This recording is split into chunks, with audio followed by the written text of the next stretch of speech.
साथियों, चैनल पर आपका फिर एक बार स्वागत है।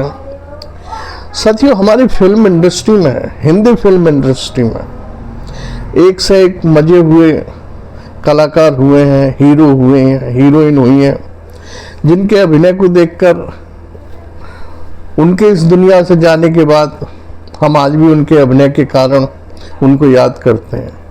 ट्रेजेडी किंग दिलीप कुमार हो, नरगिस हो, राज कपूर हो, देवानंद हो, गुरुदत्त हो, कुछ ऐसे अभिनेता रहे हैं कि उनके अभिनय की तारीफ किए बिना रहा नहीं जा सकता। और उस समय सिर्फ इन्हीं को देखने, इनके अभिनय को देखने के लिए फिल्में बनती थीं, फिल्मों में लोग जाते थे और हाउसफुल हो जाता था। आज से करीब 40 साल पहले मनोरंजन का कोई ऐसे विशेष साधन नहीं थे।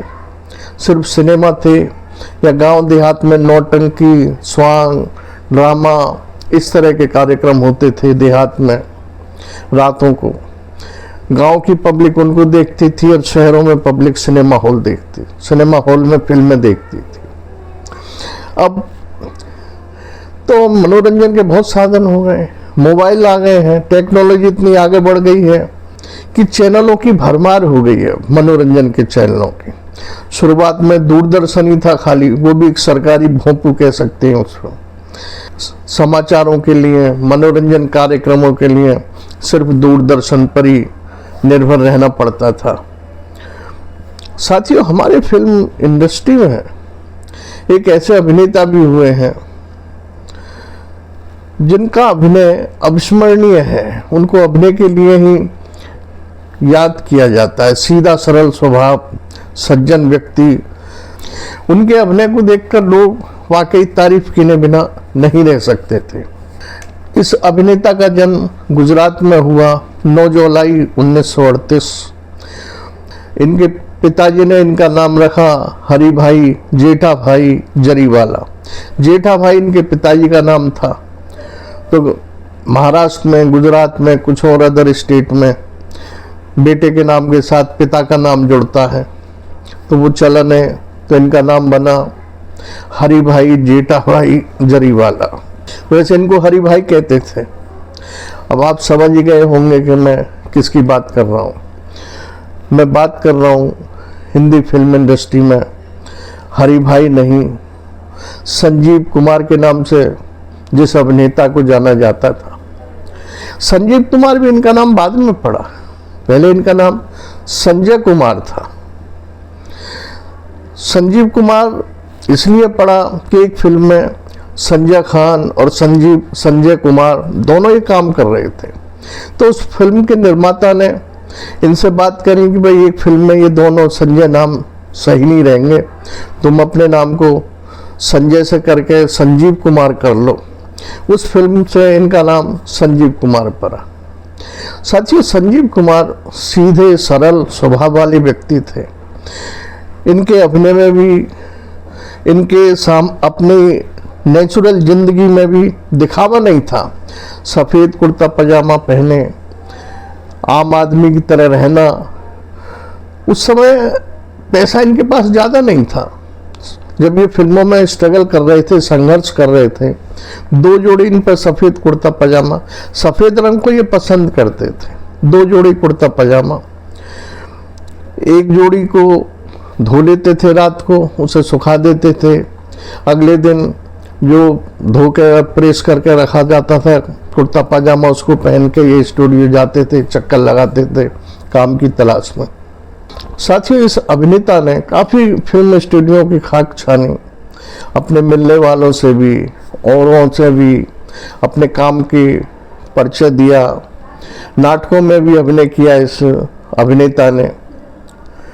और इस अभिनेता की जो किस्मत चमकी, वो चमकी खिलौना से। 1970 में खिलौना फिल्म आई। उससे पहले और कई फिल्मों में इन्होंने काम किया। हम हिंदुस्तानी में किया और भी कई फिल्मों में काम किया, लेकिन इनकी जो किस्मत चमकी, वो चमकी खिलौना फिल्म से, जिसमें इन्होंने एक पागल ठाकुर घराने का एक लड़का होता है जो पागल हो जाता है, उसकी प्रेमिका सुसाइड कर लेती है, तब से वो पागल हो जाता है। तो उसके अभिनय पर इनको काफ़ी तारीफ मिली और ये फिल्म सुपर डुपर हुई। बॉक्स ऑफिस पर भी इस फिल्म ने अच्छा कलेक्शन किया। उस फिल्म में मुमताज़ ने इनकी हीरोइन का रोल अदा किया था। वो फिल्म आज भी जब सिनेमा हॉलों पर या टीवी पर आती है तो जो उस समय के लोग हैं पुरानी फिल्मों को पसंद करते हैं वो ज़रूर ऐसी फिल्में देखते हैं। मैं भी देखता हूँ। खिलौना के गाने भी बड़े लोकप्रिय हुए, संगीत भी बड़ा लोकप्रिय हुआ। साथियों, ये संजीव कुमार अभिनेता एक ऐसे अभिनेता रहे कि अपने सीनियर जो दिग्गज अभिनेता थे उस समय के, ये उनके साथ भी अभिनय करने में जरा भी नहीं हिचकते थे, बल्कि जो दिग्गज अभिनेता थे वो इनके अभिनय का लोहा मानते थे। संघर्ष फिल्म में ये नए थे और संघर्ष फिल्म में जो ट्रेजेडी किंग दिलीप कुमार थे वो स्थापित अभिनेता थे। जब इनका पर्दे पर आमना सामना हुआ, सेट पर आमना सामना हुआ, दोनों का डायलॉग डिलीवरी आमने सामने हुई, तो दिलीप कुमार साहब भी घबरा गए थे संजीव कुमार की अदायगी को देखकर, और अपना शॉट पूरा करने के बाद वो डायरेक्टर के पास पहुंचे और बोले, इस लड़के को कहाँ से पकड़ लाए, लगता है ये तो मेरी भी छुट्टी करेगा। हो सकता है ये बात उन्होंने हास्य में कही हो, लेकिन ये बात सच थी। साथियों, संजीव कुमार अपने अभिनय के लिए इतने संजीदा थे कि छोटी छोटी बात पर भी ध्यान रखते थे। त्रिशूल फिल्म का एक वाकया है कि शूटिंग चल रही थी सेट पर और यश चोपड़ा टेक लेने जा रहे थे, लेकिन तभी उन्होंने कैमरा भी ऑन करा दिया, लाइट ऑन करा दी और टेक शुरू हो गया, लेकिन तभी कट की आवाज़ आई। तो डायरेक्टर ने देखा, मैंने तो कट कहा ही नहीं, ये कट किसने कहा? संजीव कुमार ने कहा, ये कट मैंने कहा। कि आपने क्यों कट कह दिया? कि मैंने कट इसलिए कहा है कि आज मेरे हाथ में पूरा शिगार है, ये खत सुलगा नहीं है, लेकिन पिछले सीन में मेरे हाथ में अधूरा शिगार था, आधा शिगार मैं पी चुका था, इसलिए अब जो शॉट होगा, जब तक मैं शिगार को आधा नहीं पी लूँगा तब तक मैं शॉट नहीं दूंगा। इस तरह की छोटी छोटी बातें थी जो वो अपने अभिनय में और अपनी बारीकियों पर ध्यान रखते थे। साथियों, संजीव कुमार एक ऐसा अभिनेता रहा जो किस्मत ने उसका साथ बहुत कम दिया। प्यार में उसने कई जगह धोखा खाया। शुरुआत में नूतन से उस व्यक्ति का प्यार हुआ, नूतन का भी झुकाव रहा था, ऐसा नहीं है कि एक तरफा ही प्यार रहा हो, लेकिन नूतन के पति लेफ्टिनेंट थे नेवी में, उन्होंने इनको धमकी दी कि मैं तुम्हें गोली मार दूंगा, नूतन से दूर रहो। लेकिन कहते ना, प्यार चोर चोरी छोड़ दे, हेरा फेरी नहीं छोड़ता।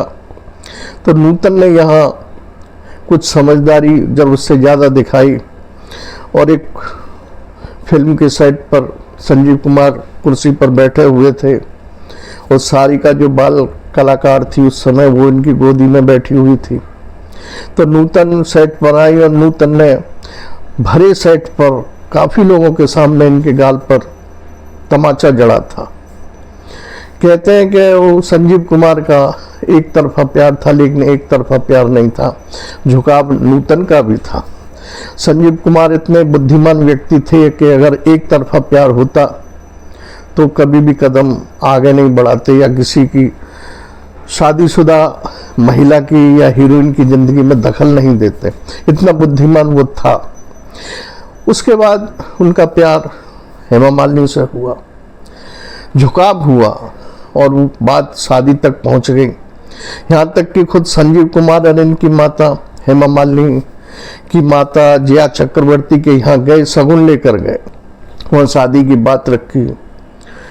जया चक्रवर्ती जी ने कहा कि मुझे कोई परेशानी नहीं है, हेमा से पूछ लेते हैं। हेमा मालिनी ने कहा कि भाई मुझे फिल्मों में शादी के बाद काम करना है, अगर इस शर्त पे आप शादी कर सकते हैं तो करें। संजीव कुमार तो तैयार भी हो गए थे इस शर्त के लिए, लेकिन संजीव कुमार की माताजी इस शर्त के लिए तैयार नहीं। उन्होंने कह दिया कि मेरी बहू शादी के बाद फिल्मों में काम नहीं करेगी।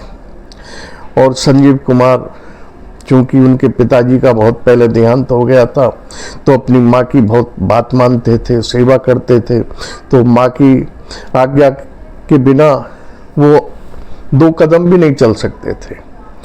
तो जब माँ ने मना कर दिया तो संजीव कुमार ने भी अपने कदम पीछे खींच लिए।